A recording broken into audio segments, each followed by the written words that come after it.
Sing that shit.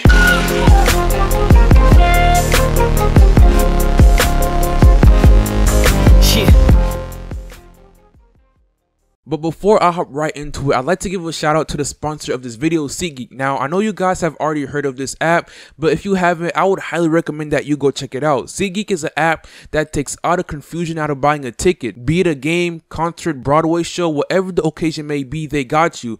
And they even give you a out of 10 score on each ticket to know if you're getting a good or a bad deal. Green good, red bad. And if you're still kind of iffy on it, if you use my promo code ModernHoops, you'll get $20 off your first purchase. And there will be a link to it in the description box below. And remember, if you use my promo code ModernHoops, you will get $20 off your first purchase. So go check them out. So the Rockets have been struggling this season, and it's been really bad, like the 13th seed in the West bad. And to be honest, I never saw the Rockets being the same team that they were last year, winning 65 games and finishing first in the Western Conference. But I also never saw them being this bad so far into the season. Their defense has taken a massive step back, and as the making of this video, they're 26 in defensive rating compared to last season. They were 7th in the league. And they're also not getting any output from their bench. The Rockets simply look broken, and in today's video, I'm gonna be talking about the move that kind of doomed the Houston Rockets from this past off season. But before I go any further into the video, if you guys haven't, go ahead and follow me on all my social medias. Links to my Twitter and Instagram will be in the description box below and in the comment section below. But with that out of the way, let's hop right into it. So after the Rockets lost to the Warriors in the Western Conference Finals last season, I mean, still can't believe they really missed 20 straight consecutive threes.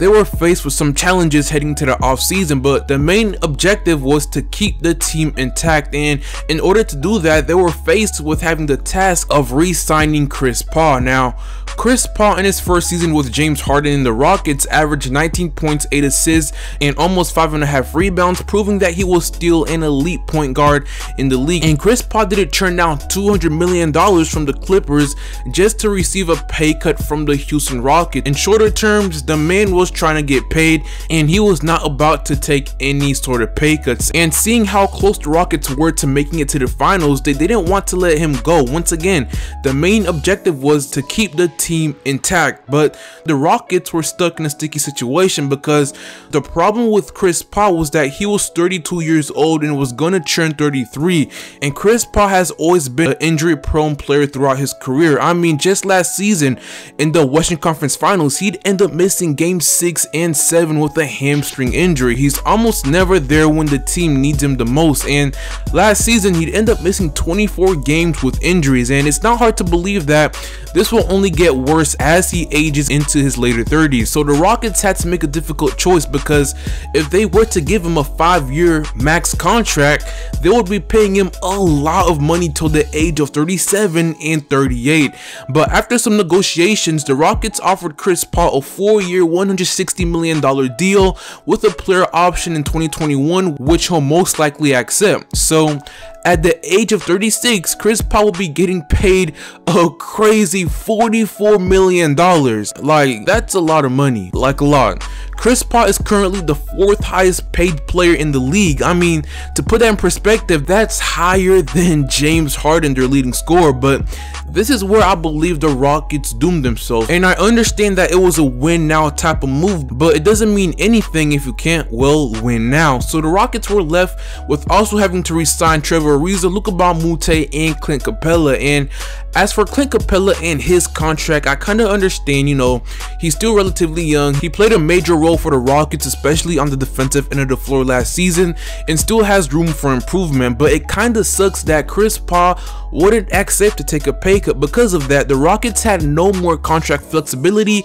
and they were unable to re-sign 2 very important 3-and-D players in Trevor Ariza and Luka Bonmute. And people seem to underestimate how big of a loss those 2 players were for the Houston Rockets. And so far into the season, they've been feeling the effects of it. And as once again, their defense hasn't been that great whatsoever. And as for Chris Paul, just like everybody feared, it seems like he's starting to feel the effects of his age. I mean, don't get me wrong, he's still a top point guard in the league so far this season, but when you watch him play, you know, he's not as fast anymore, meaning it's harder for him to beat guys off the dribble. Also, he's shooting a career low from the field at 41.6% so far into the season.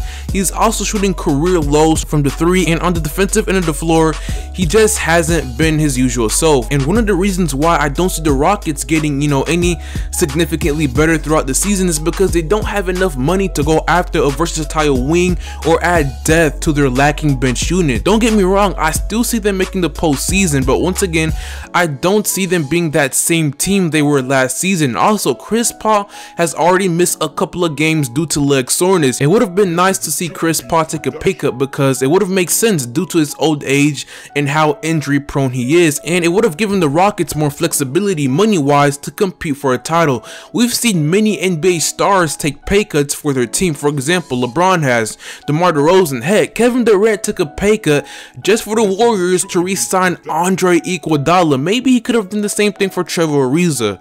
Now, personally, I feel like the Rockets missed their opportunity last season to actually win a title. Of course, once again, I understand why the Rockets re-signed Chris Paul, but it was a risky move that will affect them in the long run. Personally, I feel like Chris Paul should have taken less money, and you know, the Clippers were smart not giving him $200 million. But with that being said, let me know what you guys think about this in the comment section below.